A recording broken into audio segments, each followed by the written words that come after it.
Number 1 says data was collected from 25 students about whether or not they owned cats or dogs. First, complete the two-way table using the data collected. So we have the probability a student does not have a cat or a dog is 0.28%. Or sorry, 0.28. So this is that the student doesn't have a cat and also doesn't have a dog. So it's the intersection of these two boxes here. So that's going to be 0.28. The probability that any given student does not have a cat is 0.4. So the probability that somebody does not have a cat, so the total of this column is 0.4 or 0.40. The probability that a student has a cat and a dog, so has both a cat and a dog, is 0.36. So then we'll finish filling in this table based on those results. So first of all, we know that the total in a frequency table or a relative frequency table is 1 or 100%. So 40% or 0.4 people don't have cats. So this one here is going to be 0.60 since 0.6 and 0.4 add to 1. Then we know that this column has to total 0.6. So we would do 0.6 minus 0.36, and we would get 0.24. These two columns of does not own a cat need to add to 0.4. We've already got 0.28 here. So 0.12 plus 0.28 gives us the 0.40. Then we can just add across this way to get our totals for these horizontal columns. So 0.36 and 0.12 adds to 0.48. And 0.24 and 0.28 adds to 0.52. So now that we have our table filled in, let's answer the rest of these questions. So part B says 28% of the class or 28% of the students do not have a cat or a dog. How many students does this represent? So they gave us that information earlier where they said 28% of people don't have a cat or a dog.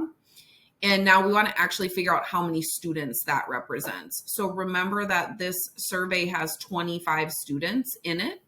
So we take the relative frequency or that decimal and multiply it by how many students are in the survey. So 0.28 times 0.25, and that will give us the number of students in the survey, or in the survey that don't have cats or dogs. So 7 in this case.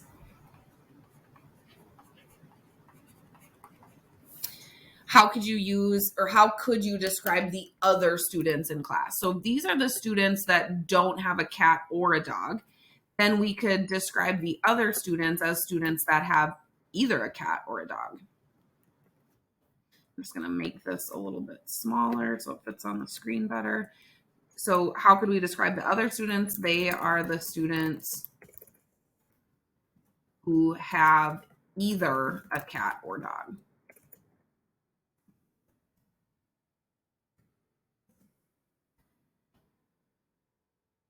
If you don't have both, you don't have a cat or a dog, then that means you have either one of them. So you either have a cat or you have a dog or you have both. See, what is the probability that the student has a cat or a dog? So they own either a cat or a dog. So just not the people that own neither. So these people have both. These people have a dog. And these people have a cat. So we can just add all of those together. So we can do 0.36 plus 0.24 plus 0.12. And we would get 0.72 for that. So this is the probability that they own either a cat or a dog. Another way to look at that is taking 1 minus the people who don't have either a cat or a dog. And remember, that was that 0.28 number.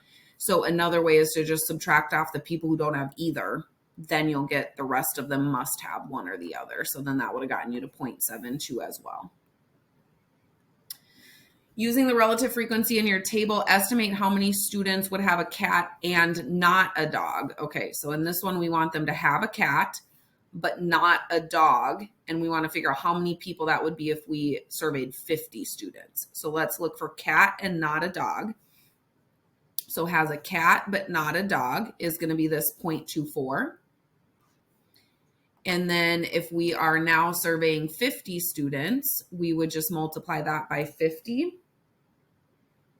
And you would get 12. So that would be 12 students. If we were to survey 50 students, we could estimate about 12 of them are going to have a cat and not a dog. Number 2, a group of high school students took a standardized test. The number of students who passed or failed the test was broken down by biological sex. Some of the probabilities are given below. So the probability that the person is male, given that they pass, so knowing that they pass, is 49%. And the probability that the person surveyed was male is 45.6%. So these are the two probabilities.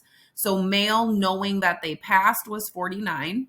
Male, just in general in the survey, is about 46. So are these two events dependent or independent? So since those probabilities are different, let me see if this will change color when okay. So knowing that the probability of male given pass is not equal to the probability of male, this means the events are dependent because they changed the probability. So knowing that the person passed gives you a different probability than knowing that they're male. So knowing that male given pass is not equal to the probability of male, this means the events are dependent on each other, or dependent events. Number 3, select all that are independent. So independent, remember, is separate probabilities. So their probabilities do not impact each other. So rolling a number cube, flipping a coin. What happens on the number cube does not impact the coin, so these are independent. Drawing a name from a bag, replacing the name, then drawing another. This is independent because of the replacement. It resets the probability, so then the next chance is exactly the same as the first one.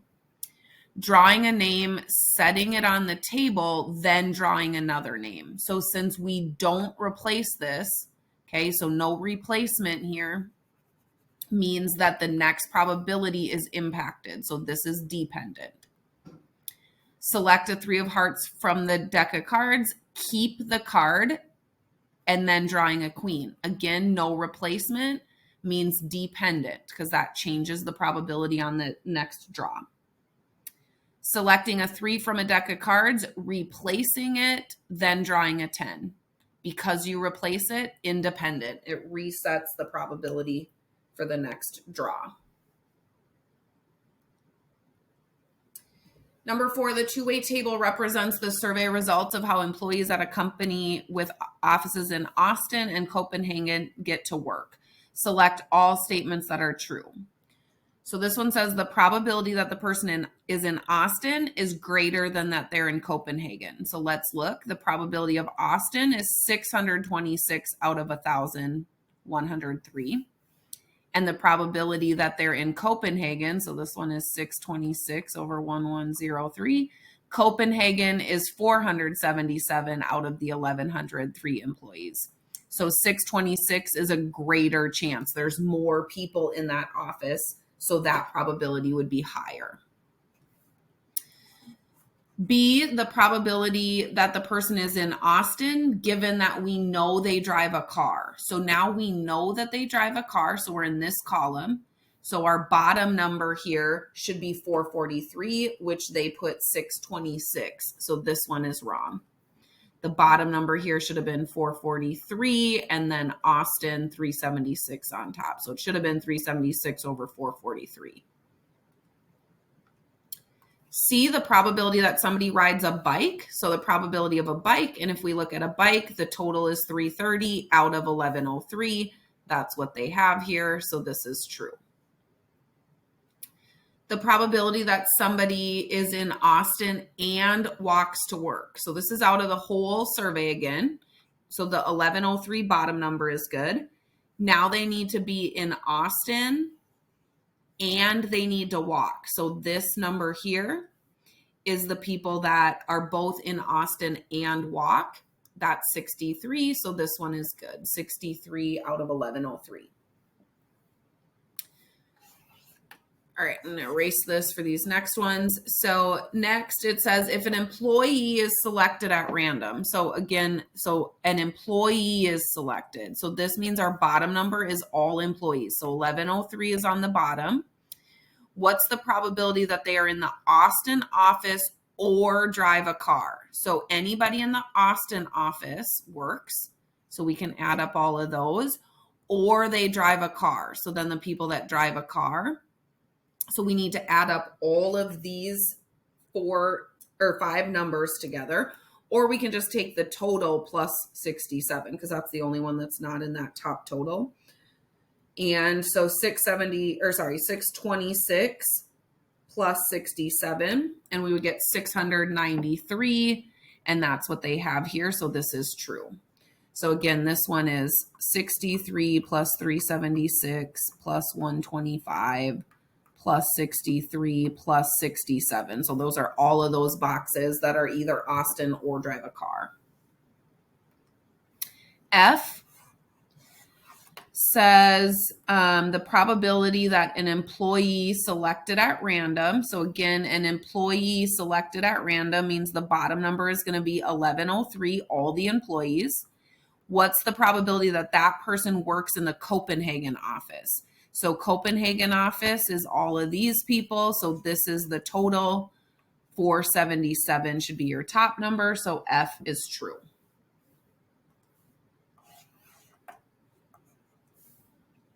G, if an employee that walks to work is chosen at random. So now we need just the people that walk to work. And that is 111. So that should be our bottom number. So G is wrong. And then in the Austin office would be 63 out of 111. H, the probability that an employee takes public transit under the condition. So under the condition means that this is our bottom number. Under the condition that they're in the Copenhagen office. So Copenhagen office is our bottom number. So 477, is our bottom number. And then what's the probability they take public transit? So the public transit in the Copenhagen office is 95 out of 477. So part H is incorrect because 220 should not be the bottom number. Number 5, given that events A and B are independent with the probability of A equaling 0.1 and the probability of B given A equaling 0.41, determine B. So these events are independent of each other. So we know that B happening is the same as B happening given A happened.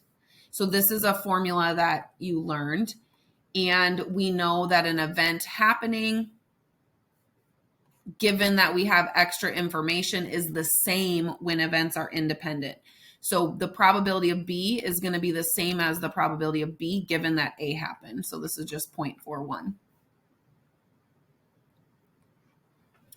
Number 6, the student council at Diego's school conducted a survey about students who eat hot lunch and which grade they're in. Using the probabilities below, determine the probability that a student ate hot lunch and is a sophomore. So there's a formula on probability here. So the probability of A and B in conditional events is the probability of A given B times the probability of B. So let's take a look. So here's the solo event, right? So this is our B event because this is this one that's by itself. And then this is our A given B. So all we have to do with these is just multiply these together. So here's our A given B times B. And remember, I would do these as decimals. So we're doing A given B is 74% or 0.74 times B by itself, just the probability that somebody ate hot lunch. We just multiply those. So 0.74 times 0.5 gives us 0.37, which is 37%. So make sure that you convert these to decimals when you go to do the math, because you don't want to just multiply 50 and 74. You need to make sure you're multiplying 0.74 and 0.5. Number 7, the two-way table summarizes whether or not a softball team had practice when it was raining and when it is not raining at the start of the day. So what's the probability that it's raining under the condition that there is softball practice? So we know that there's softball practice. So now we're just looking here. So what's the total number of days where there was softball practice? That's our bottom number. So 16 is our bottom number. And what was the probability that it was raining in those was 4 out of 16, which simplifies to 0.25 as a decimal, or 1/4. And then what's the probability that it's raining at all? So now you want to do the total of the whole survey. So here we would just add these up for the total in the survey. So 4 plus 12 is 16, plus 1 is 17, plus 3 is 20. And it's raining 5 out of those 20 days. And 5 out of 20 divides down to 0.25. So then are these events independent or dependent based on this? So now what we just found is that the probability of it raining is the same as the probability that it's raining when there is practice. So since these probabilities are equal to each other, so since the probability of rain given softball practice is equal to the probability of just that it's raining, that means that these events are independent.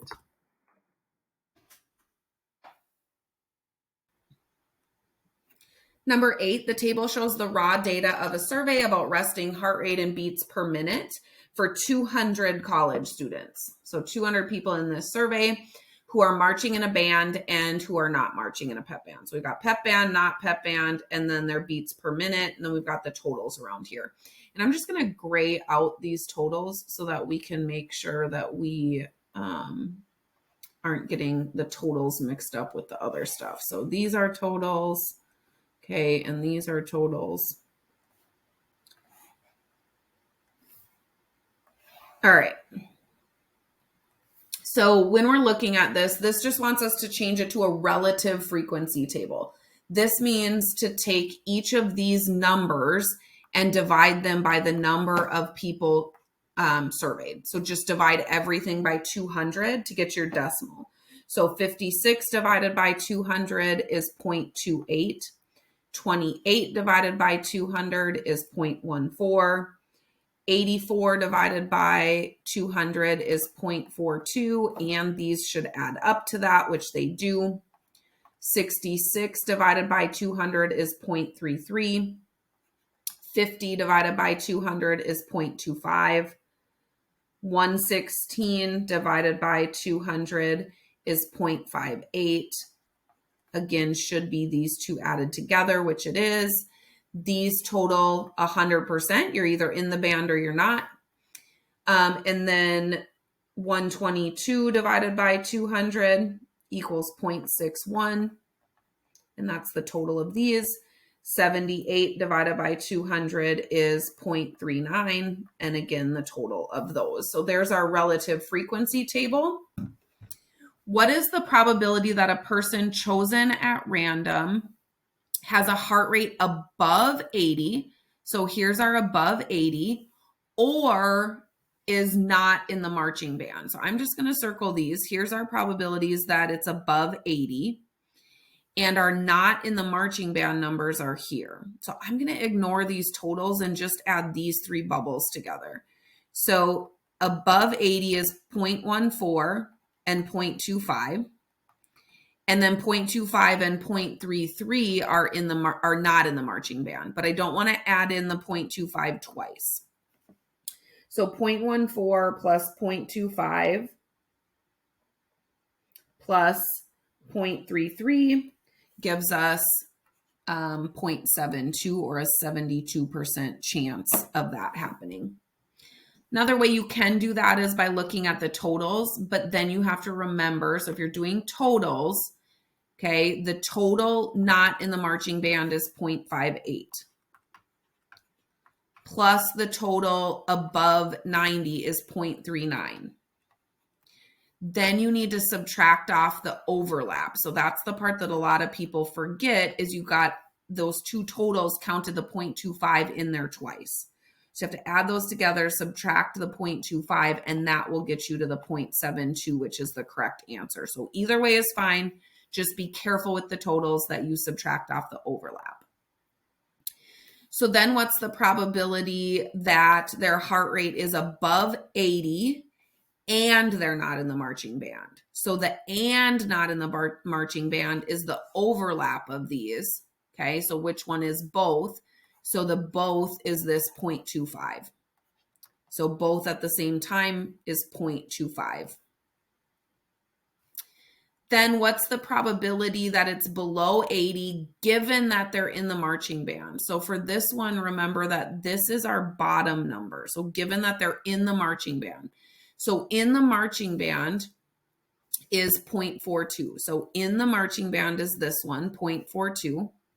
And that's our bottom number.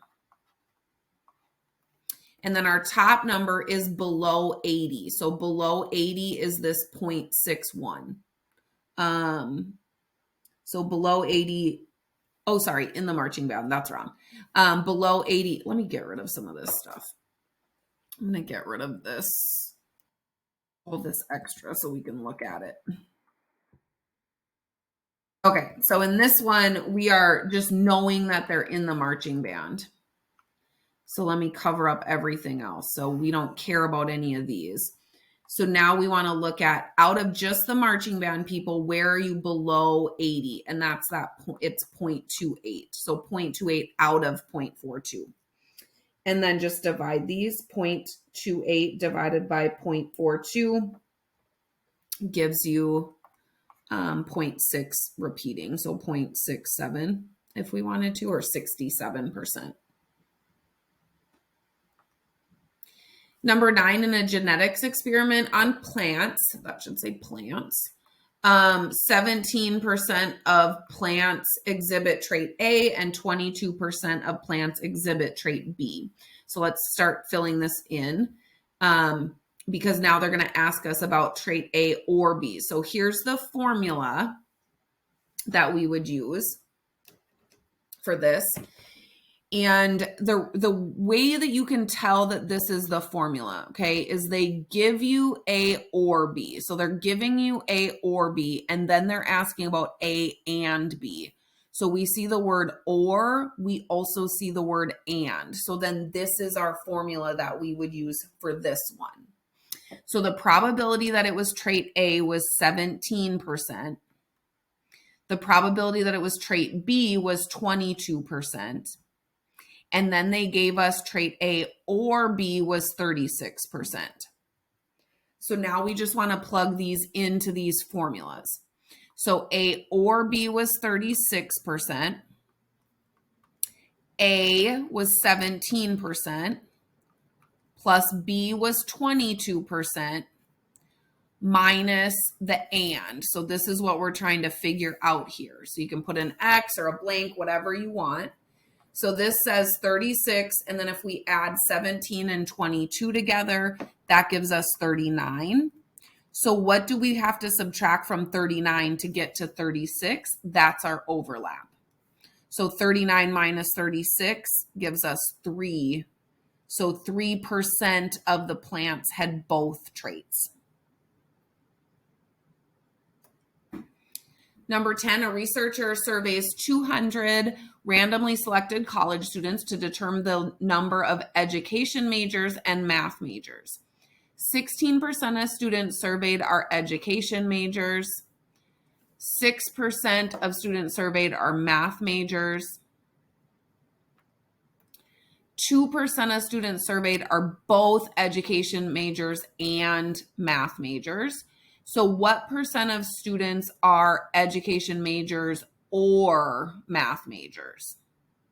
So what we're looking for is education or math. So again, they gave us and they asked us for or. So they gave us the and they asked us for or. So this is the formula that we're going to use. So I'm just going to label like A is math, right? So the probability of math majors was 6%. Whoops. So math is the purple up there, 6%. Education majors was 16%. And then it said 2% of people were both. So 2% were math and education. Now we want to figure out math or education. So now we just plug into this formula again. So math or is what we're looking for. Okay, so this is the part we're looking for. Math majors was 6%. Education majors was 16%, and the overlap was 2%. So then we just add these together. So 16 plus 6 is 22, and then minus 2 gives us 20% for the or probability. So 20% were math or education majors.